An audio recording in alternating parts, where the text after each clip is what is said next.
چې یو مسلمان دې ولیدو پخوا یې ګناه کوله اوس یې توبه وویسته نو ته ورته اوس ګناهونه مه رایادوه چېرې یو وخت کې به ده دا کار داسې کوو نو ته به دا زموږ په دې پښتنو کې دا ډېر غټ عادت دی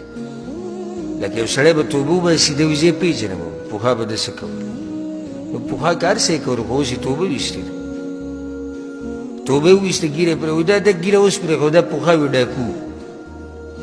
او دا پخوا غلو او دا پخوا حرام خور نو صحیح ده پخوا هر څه چې کړي اوس د صحابه کرام چې لکه اوس عمر بن خطاب رضی الله عنه چې موږ یې نوم واخلو نو د ایمان هم ورسره ډېر شي دا عمر بن خطاب رضی الله عنه پخوا مشرک د شرک نه لویه ګناه شته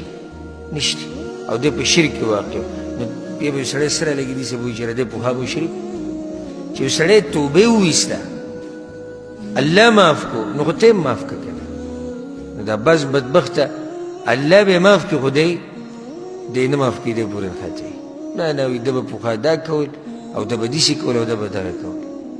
پرده اچوئ په مسلمان باندې مسلمان باندې پرده من ستر مسلما ستره الله في الدنيا والآخرة چا چې په مسلمان باندې پرده واچوله الله به پې پرده واچوي په دنیا او په آخرت کې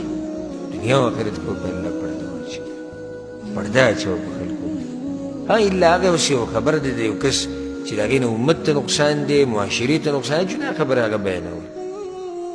خو نور عام اوقاتو کې په یو مسلمان ورور باندې به څه اچوي پرده به